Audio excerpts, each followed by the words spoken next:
రాష్ట్ర ప్రభుత్వం దగా మోసం చేయడం కోసం రైతుల గొంతు కోయడం కోసమే కట్టుబడి ఉందని చెప్పి తేటతెల్లమైతా ఉంది. వాళ్ళు ఎన్ని మాట్లాడినా ఏం మాట్లాడినా ఆచరణలో జరుగుతున్నది అదే. ఇచ్చిన ఏ ఒక్క హామీ అమలు చేయలేదు రాష్ట్ర ప్రజలకి. అది వృద్ధుల పెన్షన్లు కావచ్చు, వికలాంగులే కావచ్చు, లేకపోతే మహిళలే కావచ్చు, విద్యార్థులకు చెప్పిన మాటలు కావచ్చు, 10th, inter, degree, post graduation pass అయిన పిల్లల కోసం కావచ్చు, ఊకదంపుడు ఉపన్యాసాలలో ఒకటి కాదు, వందలు వేల అబద్ధాలు మాట్లాడింది ఎన్నికల ముందు. చాలా నమ్మబలికి ప్రజల్ని మోసం చేసినారు. అన్నింటికి మించి అన్నదాతలను ఆగంబట్టించేటువంటి పని చేస్తున్నారు. ఇంత పొడుగు అంత పొడుగు మాట్లాడి అసలు కేసీఆర్ ఏం చేసిండు, మేము పెడతాం చూడు అన్నట్లు ఊరించినారు.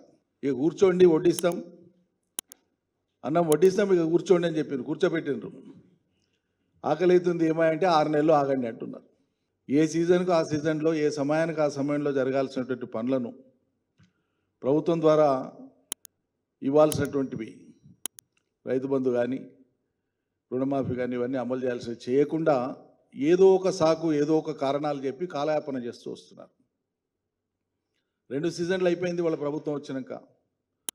రైతు బంధు ఎన్నికలప్పుడేమో ఎన్ని దుర్భాషలాడి మాట్లాడినరు, స్థాయిని మించి మాట్లాడినరు. కేసీఆర్ సన్నాసి 2 పంటలకే ఇస్తున్నాడు, మేము వస్తే 3 పంటలకి ఇస్తాం, 15,000 ఇస్తామని మాట్లాడి.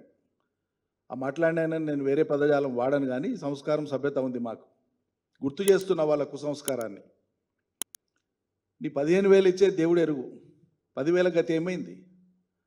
ఏం చేసినావు? మొదటి 2 సీజన్లు ఏం చేసినావు? సవ్యంగా రైతులందరికీ వచ్చిందా?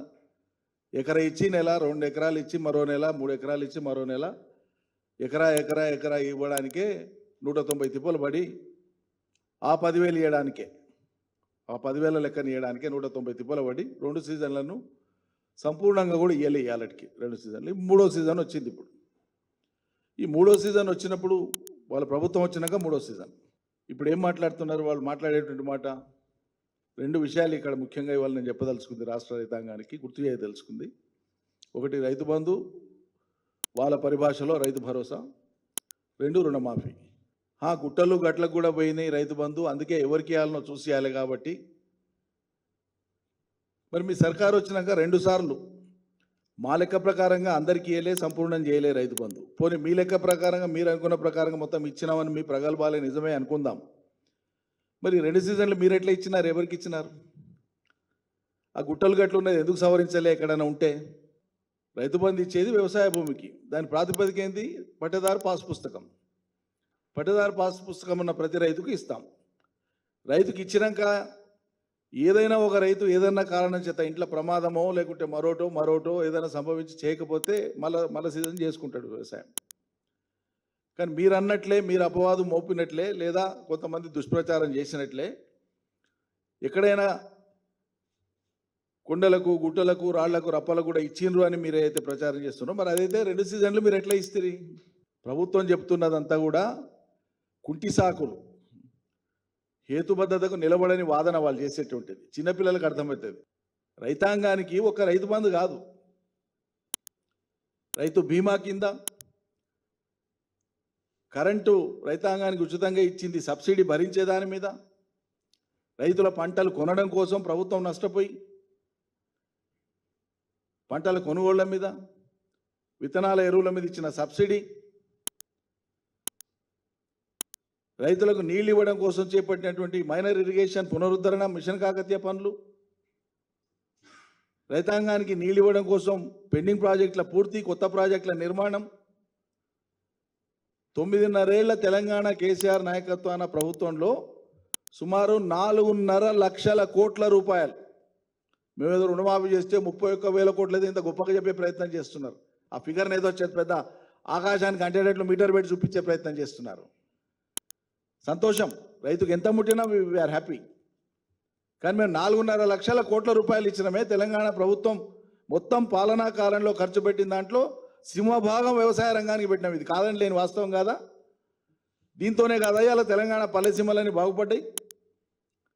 దీంతోనే కదా ఇవాళ మొత్తం ఎక్కడ చూసినా కూడా అద్భుతంగా గ్రామీణ ప్రాంతాల అభివృద్ధి అయి హౌసింగ్ యాక్టివిటీ విపరీతంగా పెరిగి ప్రజలంతా మళ్ళీ గ్రామాలకు వచ్చి బతుకుతున్నారు, వలసలు ఆగిపోయి. ఈ రాష్ట్రంలో భూమి కలిగినటువంటి మొత్తం రైతుల సంఖ్య కేవలం 6,488 మాత్రమే. దమ్ముంటే ఈ ప్రభుత్వాన్ని కాదు ఇన్ని లక్షలు అన్ని వేలు రికార్డు పెట్టమనండి, బయట పెట్టమనండి, చూపించమనండి. అంటే జరిగిన మేలును వక్రీకరించి చూపేటువంటి ఒక దుష్ట ప్రయత్నం ఇది. ఈ సిపాయి ఏం మాట్లాడిండు? సన్నాసి 3 పంటలు పండిస్తాను, నువ్వు 2 పంటలకు ఇస్తే 3వ పంటకు ఎవరు ఇవ్వాలని మాట్లాడు. ఇంత పొడుగు మాటలకేమి హద్దు లేదు. దేవుడేరు 3 పంటలు, దేవుడేరు 2 పంటలకు అయితే లేదు. ఉన్న పంటలు ఎండిపోవుడు, నీళ్లు లేక ఏమనంటే నా ఇంట్లో బోరు కూడా ఎండిపోయిందని మాట్లాడతాం. విత్తనాల సమస్య నేను చెప్పిన కథ కాదు, మేము చెప్పింది కాదు. కొడంగల్ కేంద్రంగా నకిలీ విత్తనాలు మీరు రాసిందే. చెప్పులు పెట్టి లైన్లలో పెట్టి బారులు తిన్నారు విత్తనాల కోసం. ఆదిలాబాద్లో, రంగారెడ్డి జిల్లాల కుత్తపేట దూరం శంకరపల్లి అప్పుల బాధతో రైతుల ఆత్మహత్యలు, పడగ విప్పిన నకిలీ విత్తనాలు. దీంట్లో కింద ఉంటుంది ఆదాయం పెంచుకొని రుణమాఫీ చేస్తాం. ఆదాయం పెంచుకుని అంటే రైతు బంధును ఎగ్గొట్టి పోస్ట్పోన్ చేసి వాయిదా వేసి రుణమాఫీ ఇచ్చినట్లు చేసి ఓహో ఇచ్చిండు మొదలుపెట్టిన 15 ఆగస్టు చూడు నేను మొదలుపెట్టినా అని గొప్పలు చెప్పుకోనికే చేసేటువంటి ప్రయత్నాలు ఇవి.